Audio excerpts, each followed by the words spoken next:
नमस्कार मंडळी, तर आज आपण बनवलेला आहे ताज्या हिरव्या मटारचा मस्त कुरकुरीत असा नाश्ता। तर तुम्ही याला इव्हनिंग स्नॅक्स म्हणून सुद्धा खाऊ शकता। तर मंडळी, वाटाण्यांचा सीझन सुरू झालेला आहे, म्हणजेच हिरव्या मटारचा सीझन सुरू झालेला आहे आणि आता आपण हिरव्या मटारच्या भरपूर अशा रेसिपीज बनवलेल्या आहेत। तर त्यामधली अजून एक ही रेसिपी आहे। आशा करते की तुम्हाला ही रेसिपी नक्की आवडेल। लहान मुलांना तर ही रेसिपी नक्की आवडेल। चला तर मग आता थोडाही वेळ वाया न घालवता सुरुवात करूया। तर सर्वात पहिले आपण इकडे 1 कप गव्हाचं पीठ घेतलेलं आहे।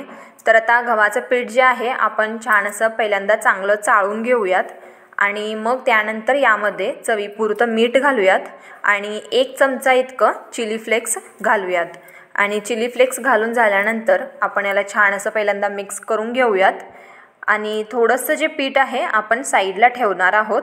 तर ते पीठ का साईडला ठेवायचं मी तुम्हाला पुढे सांगेनच। तर मी इकडे 1 चमचा किंवा थोडं कमी त्याला इतकं पीठ साईडला काढून ठेवलेलं आहे। तर आता काय करायचं, आपण थोडं थोडं पाणी घालून जसं चपातीसाठी कणिक मळतो ना पीठ, तसंच मळून घ्यायचं। अगदी जास्ती पाणी घालू नये आणि जे आपण कणिक मळणार आहोत ना ते अगदी घट्टही नसावं आणि अगदी पातळसुद्धा नसावं। तर आता इकडे तुम्ही बघत आहात सॉफ्ट असं पीठ आपण मळून घेतलेलं आहे। आता याला आपण रेस्ट करायला ठेवूयात आणि बाकीची तयारी करून घेऊयात। तर आता सर्वात पहिले मी इकडे मिक्सरच्या भांड्यामध्ये 1 वाटी फ्रेश मटार घातलेले आहेत आणि त्यानंतर इकडे आपण 1 किंवा 2 मिरची जी आहे बारीक चिरून घालायची आहे आणि 2 इंच इतकं आलंसुद्धा घालायचं आणि भरपूर अशी कोथिंबीर घालायची। आता हे आपण मिक्सरला जे आहे अगदी रबरबीत बारीक करून घेतलेलं आहे। जास्त ही पेस्ट असं करू नये, अगदी रबरबीत असलं पाहिजे, जाड जाड। इकडे तुम्ही बघतच आहात अशा पद्धतीने आपण वाटाणे जे आहे बारीक करून घेतलेलं आहे। तर आता ते साईडला ठेवूयात आणि थोडंसं यामधलं मिश्रण जे आहे ते मी साईडला वाटीमध्ये काढलेलं आहे, का ते पुढे सांगेनच तुम्हाला। तर आता काय करायचं, तवा गरम करायचा किंवा तुम्ही कोणतंही पॅन घेऊ शकता आणि त्यानंतर मग यामध्ये 2 चमचे तेल घालायचं आणि मग त्यानंतर 1 चमचा जिरं घालायचं, कांदा घालायचा आणि अगदी चिमूटभर अशी हिंग घालायची, कारण वाटाणे थोडे पचायला जड असतात त्यासाठी। मग त्यानंतर जे आपण मटारचं मिश्रण बनवून घेतलं होतं ना ते घालायचं आणि चांगलं त्याला भाजून घ्यायचं। त्यानंतर सुके मसाले घालायचे। सुक्या मसाल्यांमध्ये 1 चमचा लाल मिरची पूड, अर्धा चमचा गरम मसाला, त्यानंतर चाट मसाला अर्धा चमचा, चवीपुरतं मीठ घालायचं, चिमूटभर हळदसुद्धा घालायची। हे सगळे मसाले घालून झाल्यानंतर चांगलं त्याला आरतून परतून भाजून घ्यायचं आणि जे आहे साईडला थंड करण्यासाठी ठेवायचं। आता आपण जे थोडं पीठ काढलं होतं साईडला, थोडं वाटाण्याचं मिश्रण म्हणजेच मटारचं मिश्रण काढलं होतं, ते दोन्हीही एकत्र करायचं आणि थोडं थोडं पाणी घालून याचा मस्त असा पातळ घोल बनवून घ्यायचा।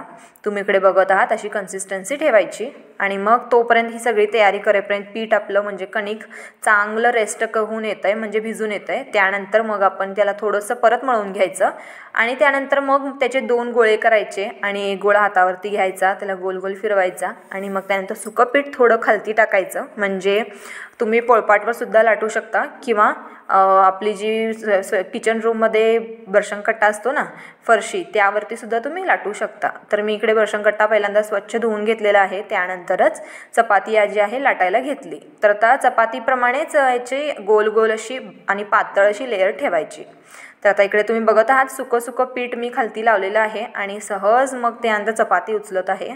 तर आता काय करायचं, त्यानंतर टमॅटो केचप घ्यायचं। लहान मुलांना टमॅटो केचप खूप आवडतो ना, त्यामुळे आपण पहिल्यांदा इकडे थोडं टमॅटो केचप संपूर्ण चपातीला लावत आहोत आणि मग त्यानंतर जे आपण मटारचं मिश्रण तयार करून घेतलं होतं ते यावरती घालायचं। तर आता अशा पद्धतीने संपूर्ण चपातीवर आपण हे मिश्रण चांगलं असं लावून घेणार आहोत, म्हणजेच याला चांगलं सेट करायचं मिश्रण अशा पद्धतीने। आणि मग त्यानंतर हळुवारपणे 1 लेयर उचलायची आणि आपण जसं भाकरवडीला रोल करतो ना घट्ट रोल असा, तसाच पद्धतीने हा रोलसुद्धा बनवायचं। जर समजा पीठ जास्त सॉफ्ट झालं की मग चांगलं पलटता येत नाही। तर इकडे तुम्ही बघत आहात आता आपलं पीठ जे आहे चांगलं रोल झालेलं आहे। तर आता काय करायचं, जी त्याची शेवटची बाजू असते ती सुद्धा अशा पद्धतीने पॅक करून घ्यायची। तर आता काय करायचं, साईडून त्याचे थोडे थोडे एजेस कट करायचे आणि त्यानंतर मग छोटे छोटे असे याचे गोळे जे आहे करून घ्यायचे।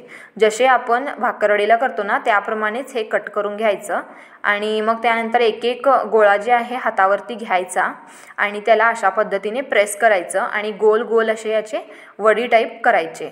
तर इकडे वड्यासारखे इकडे तुम्ही बघत आहात आपण गोल गोल असे करून घेतलेले आहेत। तर चला आता आपण तेल कडकडीत गरम करून घेतलेलं आहे आणि त्यानंतर मग एकानंतर एक असे हे वडे सोडायला सुरुवात करायची। तर आता इकडे तुम्ही बघत आहात आपण जे आहे एकानंतर एक असे जे वडे आहेत ते सोडायला सुरुवात केलेली आहे आणि मग त्यानंतर 2-3 मिनिटांनंतर याला छान असा रंग येतो। मग त्यानंतर हळूवारपणे याला आलटी-पलटी करायचे। तर आता अशा पद्धतीने आपण बाकीचे सुद्धा वडे तयार करून घेतलेले आहेत। आता काय करायचं आपण जे गोल तयार करून घेतलेला ना त्यामध्ये ना एक एक वडी अशी डिप करायची आणि मग तेलामध्ये सोडायची। तुम्ही हवं असल्यास अशा पद्धतीने सुद्धा हे वडे करू शकता, नाहीतर जे आपण पहिल्यांदा दाखवलं म्हणजे डिप करून असताना तसे सुद्धा करू शकता। तर आता इकडे तुम्ही बघत आहात मी दोन्ही सुद्धा पद्धत तुम्हाला दाखवलेली आहे। तर हळूवारपणे तेलामध्ये सोडायचं कारण तेल कडकडीत गरम असतं त्यासाठी। तर आता मी काय करते एकानंतर एक असे सगळे वडे जे आहेत तेलामध्ये सोडून घेते आणि मग त्यानंतर जे आहे आपण 5 मिनिटं जे आहे आरतून परतून याला चांगलं तळून घ्यायचं आणि मग याला छान असा सोनेरी रंग येतो असा। मग त्यानंतर एका ऑइल ऑब्झर्व पेपरवरती हे सगळे वडे काढून घ्यायचे आणि तेल जे आहे संपूर्ण गाळून घ्यायचं आणि उरलेलं तेल जे आहे ते भाजीसाठी वापरायचं। तर चला मग अशा पद्धतीने आपला कुरकुरीत मटारचा नाश्ता तयार झालेला आहे। तर तुम्हाला व्हिडिओ आवडला असेल तर नक्की लाईक करा, चॅनलला सबस्क्राईब करा, जास्तीत जास्त शेअर करा। तर भेटू आपण पुन्हा अशाच एका नवीन व्हिडिओसोबत, तोपर्यंत धन्यवाद।